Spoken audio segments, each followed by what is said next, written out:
À l'ordre du jour de la réunion d'aujourd'hui, il y avait des mesures générales, notamment des projets de loi d'ordonnance, des projets de décret, des mesures individuelles et des communications. Au chapitre des mesures générales, projets de loi et d'ordonnance, au titre du ministère de la Justice et des Droits de l'Homme, le Conseil a adopté une ordonnance modifiant l'ordonnance numéro 2013-660 du 20 septembre 2013 relative à la prévention et à la lutte contre la corruption et les infractions assimilées. Le projet de loi de ratification de cette ordonnance a par la même occasion été adopté. Cette mesure est justifiée principalement par la nécessité d'étendre, conformément à la Constitution de la Troisième République, l'obligation de déclaration de patrimoine au vice-président de la République et à certaines personnalités exerçant de hautes fonctions dans l'administration publique aux chargés de la gestion de fonds publics. Il s'agit notamment du Premier ministre, des membres du Conseil constitutionnel, des magistrats, etc., etc. Ainsi, cette ordonnance harmonise la liste des personnalités assujetties à l'obligation de déclaration de patrimoine avec les dispositions pertinentes de notre Constitution, la Constitution de la Troisième République. Par la même occasion, elle institue, au tribunal de première instance d'Abidjan, un pôle financier chargé de connaître les infractions prévues par cette ordonnance. Projet de décret. Au titre du ministère de l'Industrie et des Mines, le Conseil a adopté 3 décrets portant attribution de permis de recherche minière valables pour l'or. Le premier décret est attribué à la société Ocrest SARL et il concerne les départements de Pricro et de Kounfao. Le deuxième décret est attribué à la société DS Resources Joint Venture Company et il concerne les départements de Bundiali et de Kouto. Et le troisième décret porte attribution d'un permis de recherche minière à la société Laodi Exploration SARL. Il concerne les départements de Buyo et d'Issia. Ces 3 permis de recherche minière sont délivrés pour une période de 4 ans. Deuxièmement, au titre du ministère des Transports, le Conseil a adopté 2 décrets. Le premier porte modification d'un certain nombre d'articles du décret numéro 97-614 du 16 octobre 1997 relatif à l'exercice des professions de manutentionnaires portuaires et de consignataires maritimes dans les ports ivoiriens. Et le deuxième décret modifie un certain nombre d'articles du décret 97-615 du 16 octobre 1997 portant réglementation de l'exercice de la profession d'avitailleur maritime dans les ports ivoiriens. Ces différentes modifications visent principalement à réorganiser les modalités d'exercice des professions de manutentionnaires portuaires, de consignataires et d'avitailleurs maritimes, de façon à rendre nos ports, les ports ivoiriens, plus compétitifs, plus performants et plus sûrs. À cet effet, ce décret renforce, entre autres, les conditions d'obtention des agréments nécessaires à l'exercice de ces professions et dote l'administration en charge des administrations maritimes et portuaires de moyens de contrôle plus importants et définit les conditions d'un plus large accès des nationaux, donc des Ivoiriens, à ces différents secteurs d'activité. Par ailleurs, ces décrets concourent à mettre en cohérence la réglementation nationale avec celle de l'UMOA portant sur les conditions d'exercice au sein de l'UMOA des professions d'intermédiaires de transport maritime et de fournisseurs de services portuaires. Troisièmement, toujours au titre du ministère des Transports, le Conseil a adopté un décret instituant une redevance de sécurité et fixant ses modalités de perception et de répartition. Ce décret institue, à l'exclusion des vols domestiques, une redevance de sécurité perçue sur les passagers à destination et au départ de l'aéroport international Félix Houphouët-Boigny d'Abidjan. Les ressources ainsi captées vont permettre d'investir davantage dans la mise en place de solutions technologiques innovantes en vue, entre autres, d'assurer plus efficacement la maîtrise des flux migratoires aux frontières et de renforcer la lutte contre les actions éventuelles à caractère terroriste. Quatrièmement, au titre du ministère de l'Emploi et de la Protection sociale, le Conseil a adopté 2 décrets. Le premier est relatif aux modalités d'organisation et de fonctionnement du chantier école, ainsi qu'au statut des personnes liées à l'entreprise exécutant un chantier, Et le deuxième décret est relatif aux modalités pratiques de mise en œuvre du contrat stage de qualification ou d'expérience professionnelle. Pris en application de la loi 2015-532 du 20 juillet 2015 portant Code du travail, ces décrets visent, à partir d'une situation de mise en travail sur un support de production grandeur nature, c'est le cas en particulier pour les chantiers écoles, à assurer aux personnes en difficulté d'accès à l'emploi l'accès à une formation qualifiante et à des compétences professionnelles, ou même l'accès direct à un emploi. Ainsi, ces décrets organisent un dispositif d'apprentissage articulé autour de la formation professionnelle, de l'accompagnement socio-professionnel, de l'accompagnement socio-professionnel individualisé, ainsi que des immersions en entreprise dans le cadre de stages notamment. Ces parcours sont sanctionnés par une attestation de qualification professionnelle unique qui dispense son détenteur de tout autre stage de qualification et lui permet d'acquérir l'expérience professionnelle qui peut être exigée dans le cadre d'une recherche d'emploi. Cinquièmement, au titre du ministère de la Communication, de l'Économie numérique et de la Poste, le Conseil a adopté 2 décrets. Le premier fixe le montant, les conditions et les modalités de paiement de la contrepartie financière à la licence individuelle de la catégorie C1B, catégorie destinée à la transmission de capacités nationales et internationales. Et le deuxième fixe également le montant, les conditions et les modalités de paiement de la contrepartie financière, mais cette fois à la licence individuelle de la catégorie C1C. Les licences individuelles des catégories C1B et C1C ouvrent aux opérateurs du secteur des TIC, des télécommunications, l'accès à l'exploitation des ressources rares, à savoir les ressources de numérotation, les fréquences radioélectriques, les positions orbitales, les adresses IP, etc.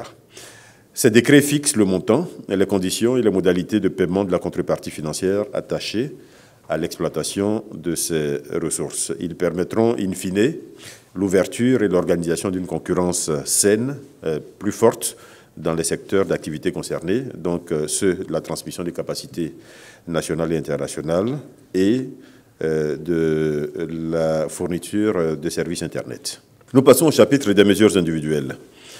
Au titre du Premier ministre, ministre du Budget et du portefeuille de l'État, le Conseil a adopté une communication relative aux délibérations du comité chargé de l'examen des projets de nomination dans les départements ministériels, réunion tenue le 16 janvier 2018. À l'issue de cette réunion, les propositions de nomination dans les administrations et dans une société d'État, ainsi que les projets d'organigrammes suivants ont été validés. Les organigrammes du ministère des Eaux et Forêts, du ministère de la Modernisation de l'administration et de l'innovation du service public, ainsi que l'organigramme du ministère de la Fonction publique sont adoptés. Deuxièmement, nomination dans les administrations. Secrétariat d'État auprès du Premier ministre chargé du budget et du portefeuille de l'État. Directeur général du budget et des finances, M. Traoré Seydou. Directeur généraux adjoint du budget et des finances, M. Diaba Assoupou Roger et Mme Diomandé Né Bamba Massanfi. Inspecteur auditeur général de la cellule d'évaluation et d'audit des dépenses publiques, Sanogo Bassirima. Directeurs centraux. Directeur du budget de l'État, Tiédé Traoré. Directeur des opérations des collectivités décentralisées, Bamba Amadou. Directeur des politiques et des synthèses budgétaires, Adopo Fiacre. Directeur de l'administration du SICFIP, Joan Gérard. Directeur du patrimoine de l'État, Koulibaly Yakouba. Directeur de la solde, Eoussou Kofi Jean Verdier. Directeur des marchés publics, Youl Sansan François. Directeur de la réforme budgétaire et de la modernisation de la gestion publique, Ngoumissa Kofi Claude François. Directeur de la formation, de la documentation et de la communication, Madame Lallier Marie Hortense. Directeur des ressources humaines et des moyens sociaux, Tano Yao Séraphin. Directeur des traitements informatiques, Yaya Diomandé. Directeur du contrôle budgétaire, Sissoko Ali. Direction générale des douanes, cette fois. Directeurs généraux adjoints des douanes sont nommés M. Koulibaly Amadou et Ouattara Issa. Receveur principal des douanes, Mme Nyebei Alice Ouattara. Directeurs centraux. Directeur de la réglementation et du contentieux, Awede Irénée Hugues. Directeur des ressources humaines, Kofi Mea Ignace.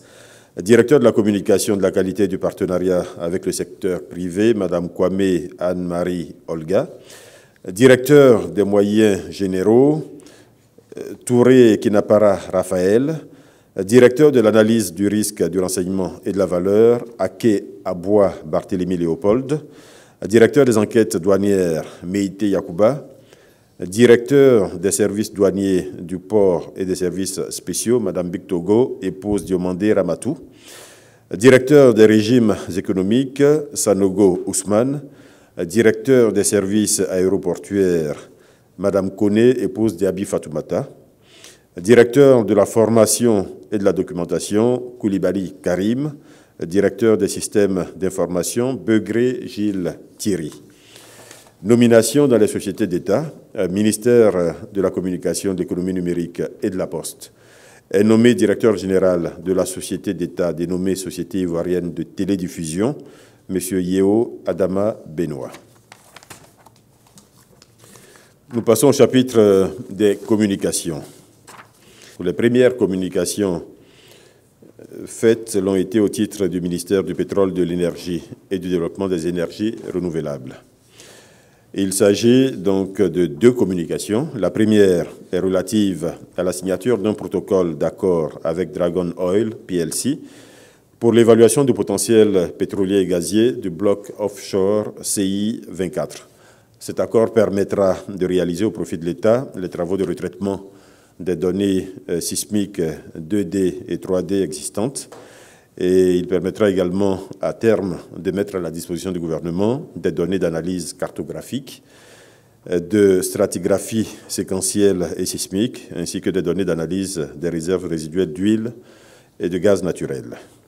La deuxième communication est relative à la signature de deux contrats de partage de production avec la société Tullow. Suite à une manifestation d'intérêt introduite par la société pétrolière Tullow et après négociation, le Conseil a donné son accord pour la signature de deux contrats de partage de production d'hydrocarbures sur les blocs CI 520 et CI 524. La première période d'exploration pour chacun des deux blocs s'étend sur 3 ans, durant lesquels cette société réalisera les travaux et études géophysiques et géologiques pour un investissement minimum estimé à ce jour de 5 millions de dollars US. Les forages d'exploration interviendront, comme d'habitude, donc en seconde période.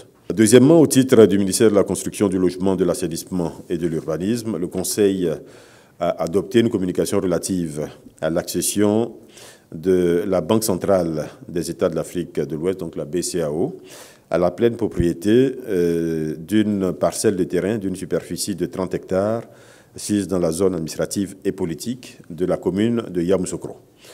Conformément aux dispositions pertinentes du protocole relatif aux privilèges et immunités de la BCAO, cette parcelle est cédée par l'État à titre gratuit et en toute propriété à la Banque centrale des États de l'Afrique de l'Ouest, qui projette d'y installer certaines de ses activités. En particulier, il projette d'y édifier le centre de traitement fiduciaire, son centre de traitement fiduciaire.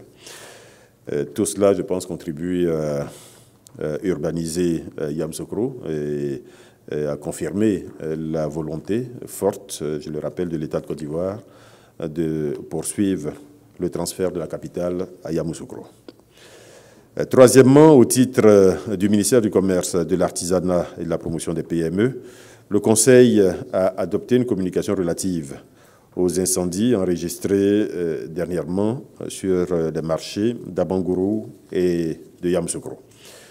Une délégation de gouvernement conduite par le ministre chargé du Commerce s'est rendue dans ces localités respectivement les 29 et 30 décembre dernier, à l'effet de constater les faits, d'évaluer l'ampleur des dégâts, à l'effet également d'exprimer la compassion du gouvernement aux commerçants sinistrés et d'envisager les mesures nécessaires à la reprise de leur activité. Au total, 400 commerçants déclarés victimes ont été enregistrés à ce jour, 340 à Bangourou et une soixantaine à Yamoussoukro. Ces deux incendies qui ont partiellement ravagé les marchés visités ont mis en relief un certain nombre de dysfonctionnements du système sécuritaire, notamment la défaillance des équipements de lutte contre les incendies et de secours sur ces marchés. Aussi, en vue de prévenir ce type de sinistre et d'y apporter des réponses durables, le Conseil a arrêté un certain nombre de mesures, dont les suivantes. Premièrement, l'organisation avec les services techniques publics compétents de l'audit des principaux marchés de notre pays en vue d'identifier justement les risques réels d'insécurité et d'anticiper sur les mesures à prendre et sur les équipements à mettre en place pour réduire ces risques. Deuxièmement, poursuivre la sensibilisation qui a déjà commencé des acteurs économiques sur les risques encourus dans ces espaces économiques et sur les précautions à prendre pour atténuer ces risques. Et troisièmement, l'organisation avec l'implication des ministères techniques concernés et des organismes publics et privés concernés, des états généraux sur la problématique de la construction de marchés modernes en Côte d'Ivoire.